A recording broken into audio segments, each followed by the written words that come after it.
All right, let's dive in. Today we are talking about an idea from the 1700s that is, no joke, the engine behind modern artificial intelligence. It's called Bayes' Theorem, and trust me, this is not just some dusty old formula.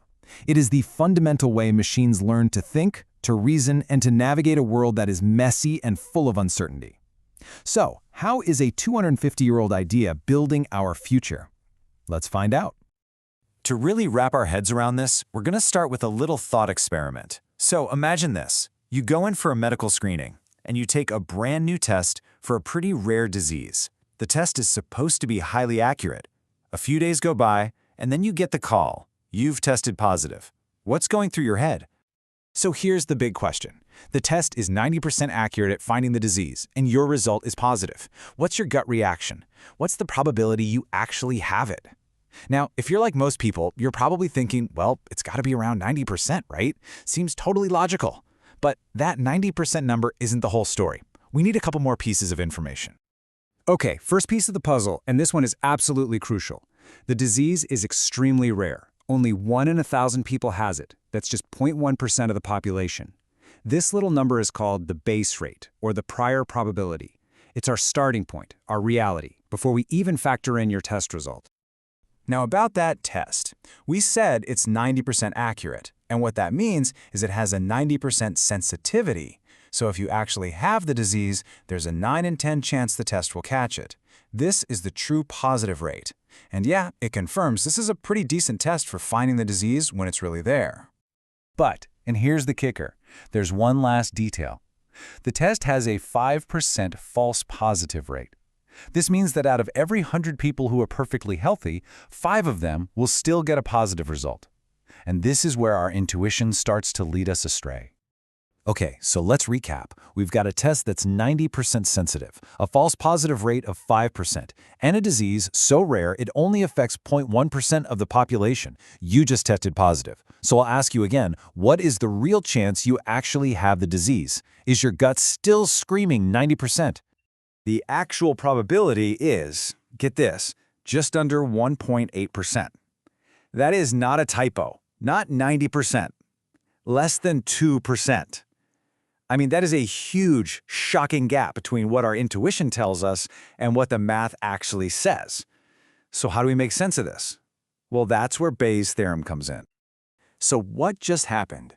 How can a good test give us a result that feels so misleading?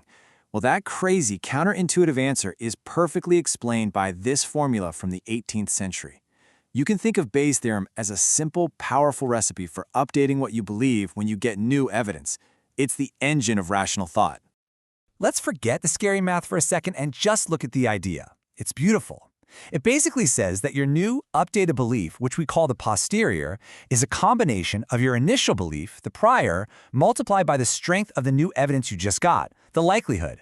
It's so simple. You start with what you already think is true, and then you adjust your belief based on what you've just seen. So let's break that down into its 3 core parts. Because once you get these 3 ideas, you'll understand exactly how this works, whether it's happening inside an advanced AI or just inside your own brain. First up, we have the prior probability. This is your starting point, your initial belief.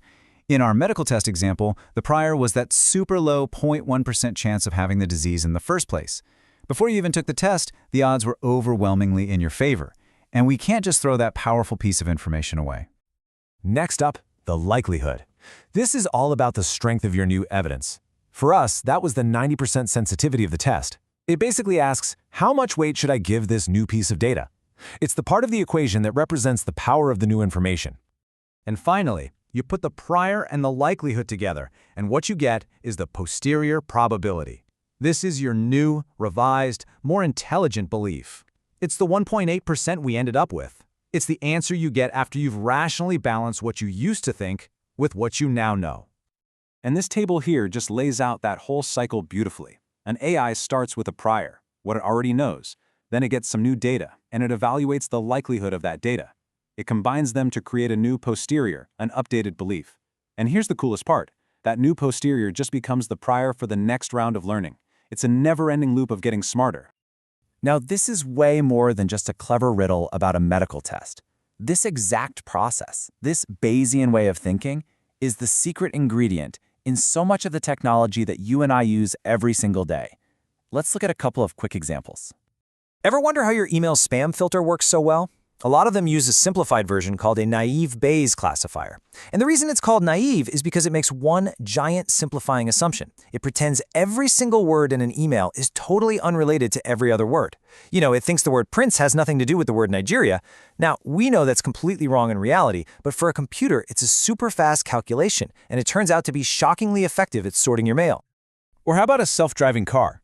Its entire perception of the world is basically one big, continuous Bayesian loop. First, its internal model predicts where everything around it, a pedestrian, another car, is going to be in the next fraction of a second. This prediction always has some uncertainty.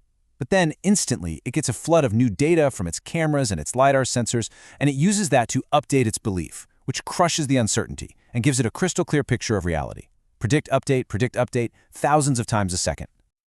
So, when you boil it all down, what is the big idea here? What does Bayes' theorem really teach us? It's not just a way to calculate numbers, it's a formal, structured way to reason and to learn in a world where we almost never have all the facts. And I think this quote just nails it. It's all about integrating what you already know with the data that's coming in right now to reach a new, better understanding. It is quite literally the mathematical formula for learning from experience. So why does all this matter? Well, for one, it's a shield against our own mental mistakes, like the base rate fallacy. That's the trap we almost fell into with that medical test. For AI, it allows a system to actually quantify its own uncertainty, to say, I'm only 70% sure about this, which is so important for safety. It's the mathematical bedrock of how AI adapts. And maybe most profoundly, it's a formal process for how to change your mind when the evidence tells you to. And that really leaves us with one final, big question to chew on. If this simple, elegant formula is the mathematical recipe for how machines learn to be rational, what does it teach us about how we think? And how much better could our own thinking be if we were all just a little more Bayesian?